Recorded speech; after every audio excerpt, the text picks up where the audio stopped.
I think we're making a lot of decisions based on fear of not being, first. When I think we really must pause and make decisions based on what does better look like? What does sustainable long-term look like?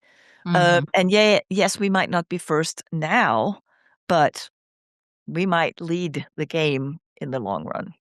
Our guest is Jeanette Bronée, a global keynote speaker, culture thinker, and author. She shares her insights on evolving your leadership from urgency to wisdom. Join us for episode 417 of Growth Igniters Radio with Pam Harper and Scott Harper.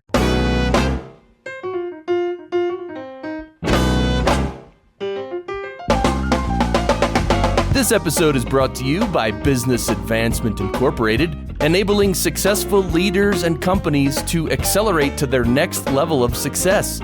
On the web at businessadvance.com. And now, here's Pam and Scott. Welcome, everyone. I'm Pam Harper, founding partner and CEO of Business Advancement Incorporated. And right along with me, as always, is my business partner and husband, Scott Harper. Hi, everybody. It's wonderful to join you again. And as always, our purpose here is to ignite new insights, inspiration, and immediately useful ideas that can help visionary leaders accelerate themselves and bring their companies along to their next level of game-changing innovation, transformation, and growth. Curious about how we might be able to help you and your company? Let's talk. Visit businessadvance.com today and schedule a call with us. Well, these days, as the world is changing faster and faster, that's how the pace of urgent issues is accumulating. And the strategic decisions required by top leadership just go up and up and up. That's right. And when everything is happening all at once, it's natural to respond to the important, urgent issues, right? Of course. And the top leaders who are our clients do delegate as appropriate. So we all know this. But what happens when you're addressing competing and urgent stakeholder issues that only you can address? Well, this is when you need to evolve your leadership from responding to the urgency of the situation to a more balanced approach that draws on your natural wisdom. That's right. And that's why we're glad to be speaking today with Jeanette Bronée. She's a Danish-born, New York-based global keynote speaker, culture thinker, creator of power pausing, which we'll talk about, and author of the book, The Self-Care Mindset, Rethinking How We Change and Grow, Harness Wellbeing, and Reclaim Work-Life Quality. It's a lot to accomplish in one book, but she does it. Yeah. Her work helps leaders and organizations use care as the operating principle, trust as the infrastructure, and wisdom as the human advantage that no technology can replace. Speaking for audiences from Fortune 500 companies to global institutions, including the UN, and as a 3-time TEDx speaker, she brings that thinking to leaders navigating real complexity, real pressure, and real stakes. And you can read much more about Jeanette Bronée by going to growthignitersradio.com, episode 417, and scrolling down to the bio in the resources. Jeanette, welcome to Growth Igniters Radio. Thank you for having me. I'm excited for our conversation and see what we will find and discover together today. I'm sure it'll be a lot. Well, let's start, though, with the fact that you've told us that your purpose is to change how humans see themselves and their potential in the world, which is a very noble purpose. Yeah. And you also talk about the self-care mindset, the title of your book. Tell us more about how this purpose of yours relates to the self-care mindset. Yes. You know how growth is sort of multidimensional and evolving over time. And when we look back, we see all these small nuggets of wisdom that aligns and becomes a red thread of our lives. I think mine started with my mother being bipolar and I be the only child and sort of wanting to make her happy and always seeing how she was looking at, at the time I called it the dark side of everything, but now I call it the pothole that we all get stuck in when we focus on what's not working. And later on, after my time in the fashion industry, really looking at what is it that people are looking for and reaching for when they're choosing how to dress, and why is this sort of like FOMO industry driving us so hard for the race of looking better than everyone else or whatever it's trying to do, and then ending up coaching people. One of the things I constantly saw across the board was that we always think we have to be fixed. That we Mm, always think we're not like good enough, accomplished enough, successful enough, not fast enough, not something enough. Not And enough, right? not enough. There's always not enough of something, right? Which yeah. interestingly enough is also the research around why humans are chasing happiness, right? Because it's never enough. But let that one slide for our later conversation, perhaps. But basically, what I constantly saw was this inner judgment, and basically people searching for the answer that would fix them, searching for The this, answer. the answer, right? And it could be a diet. It's like this diet's going to fix me, and so on and Right. so forth. And I realized that the real missing element is to understand ourselves better and really understand how we function as human beings. That's why the very first quote in my book is being human is not a problem to fix. We Ah, are the advantage.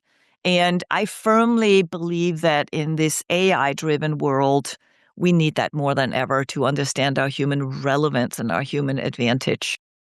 And our human intelligence actually matters. yeah. Absolutely. So speaking to that, as Pam and I were discussing at the beginning, leaders today have so many competing demands. Yeah. And the challenge is that it's so easy to react to the most urgent one. This one is demanding my attention instead of responding with what's inside us, our wisdom. The urgency trumps that. You talk about the dynamic that fuels that. Tell us a little bit more about that. Yeah. I think if we look back, there's two things going on, right? Inherently, we have been taught that humans can't be trusted. Ah, If you look at it, right, we have a society based on mistrust or distrust, Okay. right? That there's this idea that we have to have rules and laws and commandments, and like everything is built around this idea that humans have to be controlled. So I think that's one element. That's why I okay. say that trust is such an important infrastructure to create a culture where we actually work better together. So it's both self-trust, interpersonal trust, trust as a team, and trust in the future, trust in what we're doing, trust in the purpose of a company, for example. So that part is actually what I think becomes the guiding principle, where I say care is the operating principle.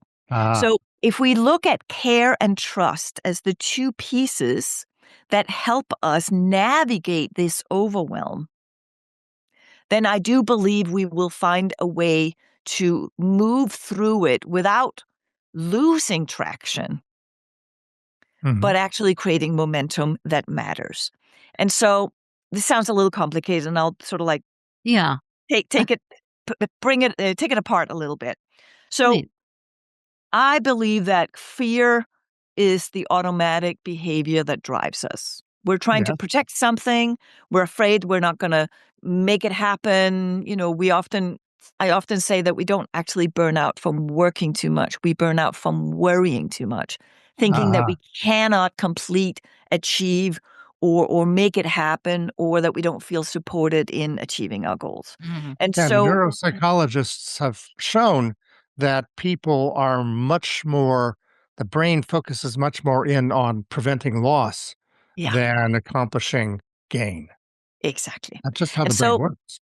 exactly. And so that is this sort of like we're wired to look for the pothole. We're Yeah. wired to look for what's not happening. And so if we're also in a culture where we don't really trust people, so therefore we control people, it is the old paradigm. It's what happened since the Industrial Revolution. I'm not really knocking it. I think it's more about becoming aware that that is what has been the systems that has been built and created since the Industrial Revolution. And I think we're right now in a paradigm shift because of AI, where we have to really rethink what is the future we're shaping. Well, Are we sure. shaping one where care is the operating principle or control? Absolutely. In fact, one of the things we talk about when we talk about reimagining leadership is this idea that we are moving away from the industrial mindset, the model that drove so much. So it's interesting to hear you talking about it from this urgency to wisdom. And I think that the fear comes from a lot of different places, don't you? I mean, it isn't just internal, it isn't just even our own organization, but we've got all these different stakeholders who are interconnected with us now more than ever. You've got the shareholders, you've got partners, you've got customers, and everybody's putting all these pressures on us. And society in general as well. Yes. Yeah. Yeah. Yeah. So do you Yeah. find that as well as you're Yes. working with your clients? Yes. Yes. Yeah. I think we've always had the mindset that we need to achieve a goal, and that's the purpose, right? The goal is the purpose. Ah, But that isn't actually the purpose. The Mhm. purpose is why the goal matters, Absolutely. right? And so if we're losing the connective tissue between what we care about, which is really the values that drive us, right? yes. Then we might slip into that fear-driven mindset that, can I reach the goal? Can I reach the goal? Can I reach the goal? Can I reach the goal? Mhm. Right? So it becomes Okay. very goal-driven. And what I tend to say to people, it's not if we reach the goal, it's how we reach the goal that matters. Like, I was a competitive gymnast, right? And the goal was to win. But to win, we had to improve every day. We had to practice and train every day. So if we had the mindset that it's just about winning, we would miss the opportunity to evolve and grow, Mhm. right? That Because that is it's true. missing the steps that makes you actually win. And so I think the mindset has always been this fear-driven, or not always been, sorry, I'm generalizing a little bit too much here, but the Industrial Revolution was built around speed. Go Right. faster, that's the productivity, and if you are not fast enough, you're failing, right? That And has don't been. make mistakes. Don't make mistakes, right? That Mhm. Yeah. that has been that has been the model that we've been scaling for a long time, Mhm. right? That is true. That is true. And I know that there are a lot of ways that people address this already. The one I wanna really focus in on is your concept of power pausing, Right. Yeah. because that has a lot of power to it. I mean, so tell Risky. us a little bit about what it is Yes. and how it could actually reset the self care mindset. So going away from that urgency to wisdom. Yeah. Yeah. So power pausing is a 3-stage practice, but even just taking a pause and allow our nervous system to calm down actually helps us use our mind, what I say, with care, meaning use our mind better. Because that's already pulls us out of that pothole of urgency, focusing on what's not working, and being in that protective mindset. The other thing of power pausing is that it's asking us to actually reclaim what it means to create activity versus action, Ah, right? Because we tend to think of activity as action, but it actually isn't. Right? We do that, the busy work and so on and so Mhm. forth. Again, there's no judgment in this. I'm not judging how people think and work. I'm talking about a system that has been designed to be busy, to be active, and to not actually be super discerning about what is it for, why does it matter, and does it really align with the impact that we're trying to achieve. And that's what power pausing does, right? It stops us in our tracks so that movement becomes momentum. ah. And that's really important. And we're going to stop for the moment, take a quick break. And when we come back, Jeanette's going to share a story with us that brings this whole concept to life in a really powerful way. Stay with us. This is Growth Igniters Radio with Pam Harper and Scott Harper. We're brought to you by Business Advancement Incorporated, and we're on the web at businessadvance.com. Well, here we are in our 12th year of Growth Igniters Radio. We've been honored by Thinkers 360 and the PopCon Podcast Awards, and we're also ranked in the top 5% of the global podcasts by podcast database Listen Notes. Building on this, you can now get episodes two ways, through audio platforms such as Apple and Spotify and others, and by watching us on YouTube and other streaming platforms. And if you're enjoying our podcast, help us out. Become a recommender. Just open the podcast on whatever app you use and write a review. And please, audio or video, send your favorite episodes into your social media and let others find it. Welcome back to Growth Igniters Radio with Pam Harper, that's me, and Scott Harper. Today, Scott and I are speaking with keynote speaker, culture thinker, and author Jeanette Bronée about what she calls power pausing to evolve leadership from urgency to wisdom. Jeanette, tell us how people can find out more about you, your book, anything else you want to share with us.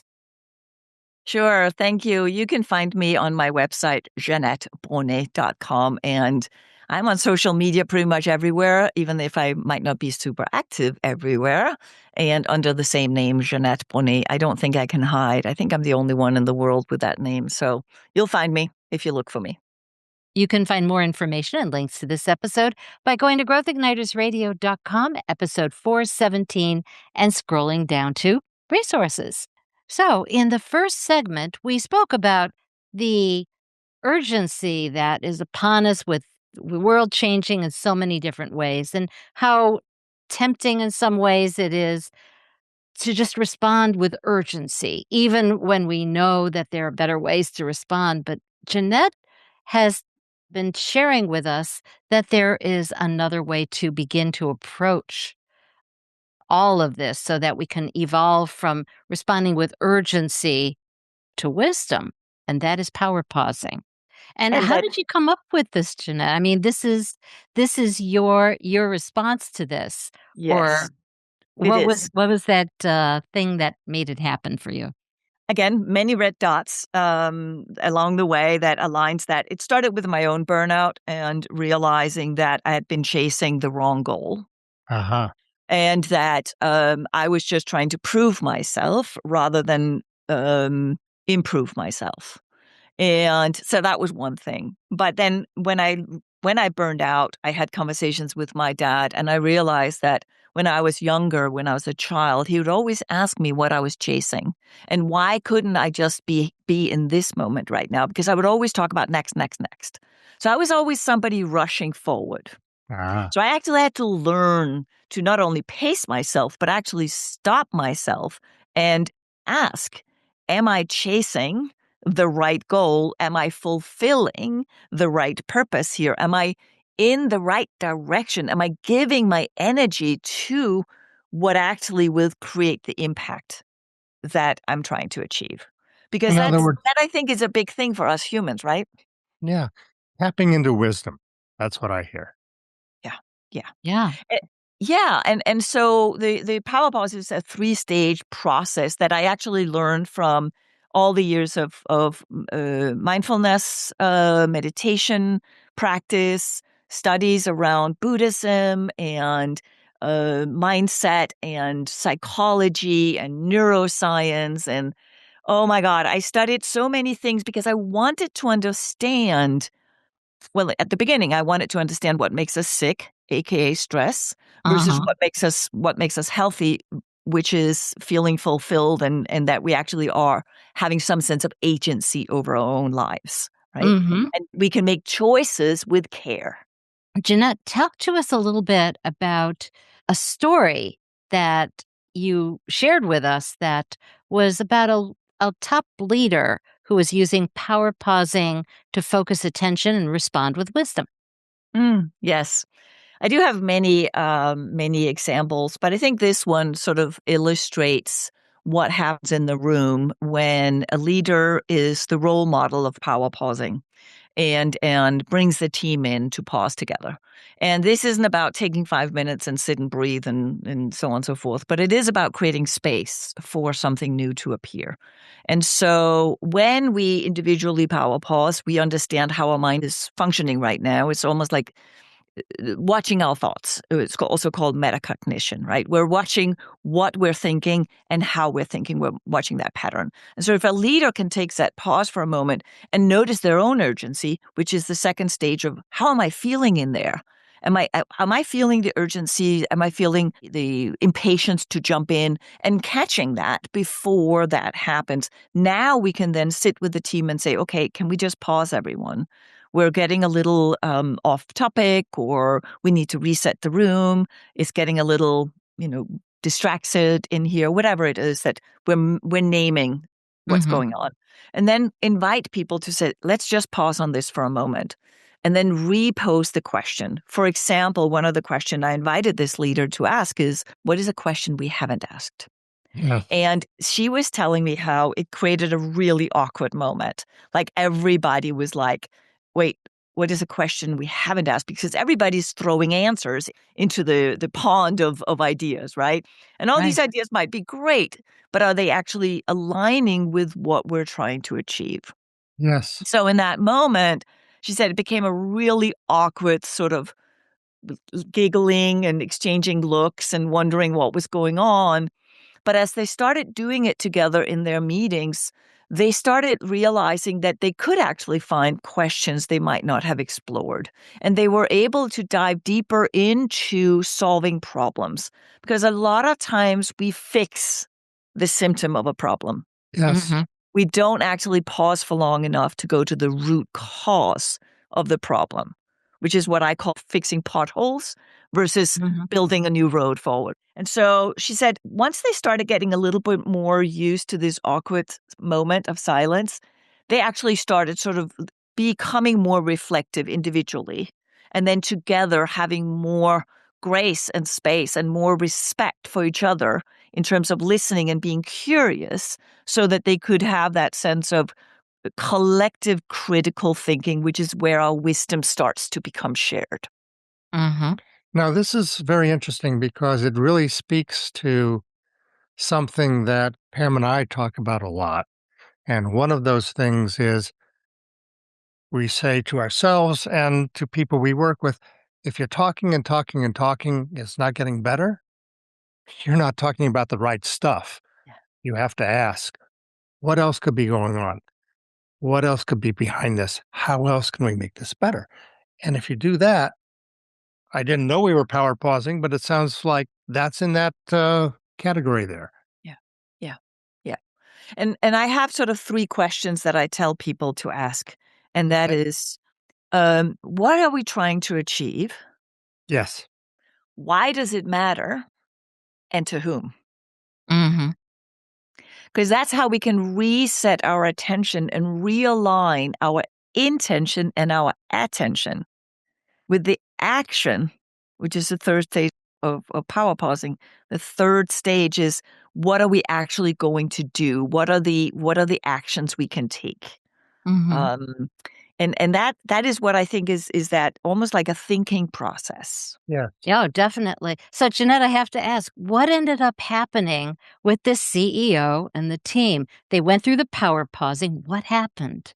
Well, they started actually changing their meetings and started having more constructive, creative meetings and coming up with more ideas, because it gave space for more discovery and more respect of the discovery without sort of like immediately answering whether that was a good idea or not, but Mm-hmm. continuously asking questions, right? Because if you're coming up with a good idea, you're going to protect it. But Yeah. if we're allowing us to say, well, what is a question we need to ask about that idea? Why does it matter? Who is it for? Mm-hmm. And what does it matter? Why does it matter to them? Like, what are we trying to achieve? Is it aligned with that? Mm-hmm. Then we can actually start to look at ideas and say, well, do they incorporate the purpose and the values that is our sort of North Star in how we make decisions? So it changes the trajectory of Yes. of this whole process. Yeah. I know it's very easy for some groups to get very wound up in their brainstorming, Yeah. to your point, and they go, pretty soon the ideas that are coming out of the brainstorming aren't even related to Right. what it is that you're Yeah. trying to What do, really matters. or Yeah. what really matters. Yeah. So what you're talking about is keeping that focus on Yeah. what really matters. Yeah. It is really about allowing space to become super intentional. Mm-hmm. Really, really being intentional. And if you think of an athlete, right before they are making a jump, they are always gathering their intention and attention to be super aligned with the process on the actions so that they don't have to sort of make urgent decisions. They will respond from a place of knowing where they're headed, what are we trying to achieve, and so on and so forth. So it really is kind of borrowing a little bit as well from having been an athlete and a competitive gymnast since I was a little girl, until I was, I don't know, 18 years old or something, from I was 6. It was this almost training to constantly be intentional about how I was using my energy and how I was using my mind, because I couldn't afford doubt to creep in. Yes. If doubt creeps in, if you don't trust yourself, and I'm not talking arrogant confidence. I'll Mhm. be fine. That's not what I'm talking about. Right. I'm talking about intentional action. And I think that's one of the things with, the AI race, for example, that we're up against here. I think we're making a lot of decision based on fear of not being, first. When I Yes. think we really must pause and make decisions based on what does better look like? What does Mm. sustainable long term look like? Mhm. And yeah, yes, we might not be first now, but we might lead the game in the long run. And that is what can tap into your human advantage, yes? Yes. Well, we're going to take another quick break. And when we come back, Scott and I will speak more with keynote speaker, culture thinker, and author Jeanette Bronée about 3 immediately useful ideas for using power pausing to evolve leadership from fostering a culture of urgency to wisdom. Stay with us. You're listening to Growth Igniters Radio with Pam Harper and Scott Harper. We're brought to you by Business Advancement Incorporated, that's us, where we focus on enabling visionary leaders to dramatically increase the momentum it takes to achieve and ignite game-changing growth. We're on the web at businessadvance.com. Now, have you ever wondered if so many top leaders believe it's important to lead for business transformation and long-term growth in this rapidly changing world? Why can it be so challenging to break what I call the orbit of the status quo? This is where everyone's busy, but you're not moving forward, just kind of going round and round. Well, as an author and advisor to top leadership teams focused on growing their companies into the future, that was the question that sent me on a long search for answers. So what's the secret of the great leaders, the ones I call growth igniters, who are able to bring bold transformational visions to life even as the world keeps changing? Well, that's what I share in my keynote, Break Orbit, Achieving Long-Term Growth in a Short-Term World. Go to Pam Harper Speaks today to find out more about Pam's keynote and to check her availability for your next conference or executive retreat. Welcome back to Growth Igniters Radio with Pam Harper and Scott Harper. Over the last 2 segments, Scott and I have been speaking with Jeanette Bronée, author of the book, The Self-Care Mindset. And we've been talking about power pausing and evolving from leading with a sense of just urgency to one that also really starts with wisdom. Jeanette, remind us of how people can find out more about you, about your speaking, where to buy your book, and anything else you want us to know. Sure. JeanetteBronée.com is where you can find more about my work, my blog. You can find me on Substack, LinkedIn, all those places. And my book is available where books are sold. And the self-care mindset is, I always say, it's not a book of answers, it's a book of questions. So it's it's almost like a guide for you diving into what I would think of as our evolving growth mindset. So it's not really about self-care habits. If you are looking for things that you want to do in your spare time, this is really about training your mind. Mm-hmm. To be wise, to come from a place of wisdom. And you can find more information and links for this episode by going to growthignitersradio.com, episode 417, and scrolling down to resources. So now we're at the part of our episode where we're going to talk about 3 tangible, immediately useful ideas. And in this case, it's for tapping into power pausing to move from reacting with urgency to really responding with wisdom. Jeanette, what's the first idea? I think the first idea is that leaders need to practice first, because if they're telling their people to become more intentional and aware, then they need to as well. And so if we're leading from a place of stress and stress response ourselves and actually are asking people to answer fast and come up with quick replies, then we're not really practicing the curiosity that the critical mindset needs. And especially with AI, AI has the answers. So let's be the people who have the questions.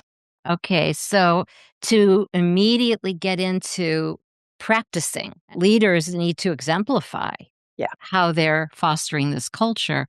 First, I think that is about actually building in some pauses because we tend to go from meeting to meeting, which means our mind is trailing between meetings. So we need to bookend things a little bit. So we need a small pause between to just basically inhale and exhale. It's the exhale that allows us to land and let be and let go.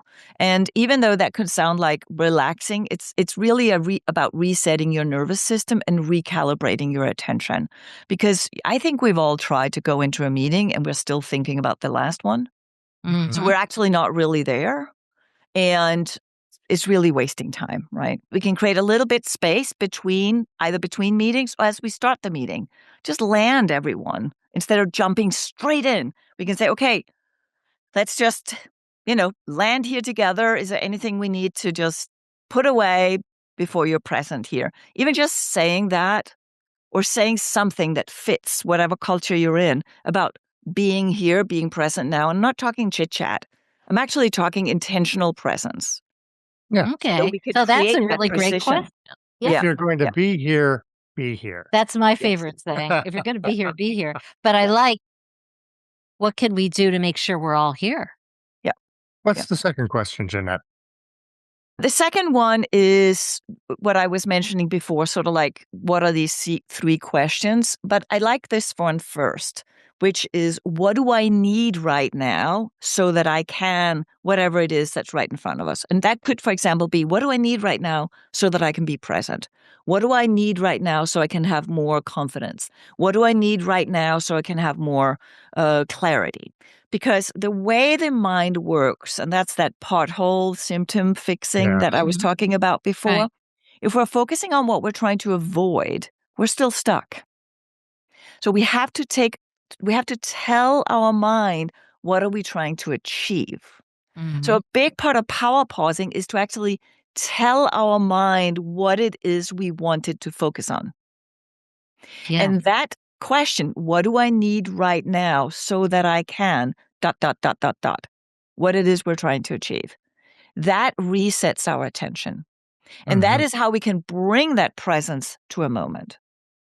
So for example, a simple one is, oh, I'm so tired right now.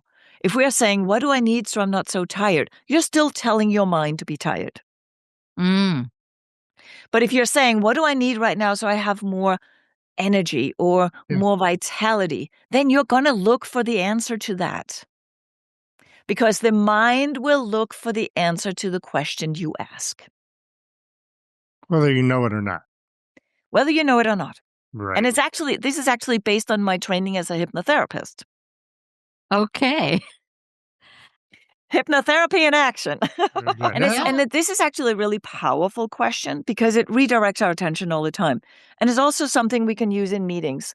And that is something that you can practice every day because it's a rechanneling of how you ask questions. So we're going to take that as idea number 2. What about idea number 3?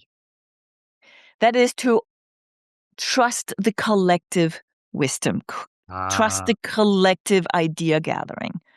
We have been brought up in a world where it's about competition. Who is the biggest achiever? Who is the highest performer? We basically primed people to compete with each other. We need to think about the collective wisdom, this shared wisdom, which is how we solve problems. We are professional problem solvers, but we do not solve problems in a vacuum.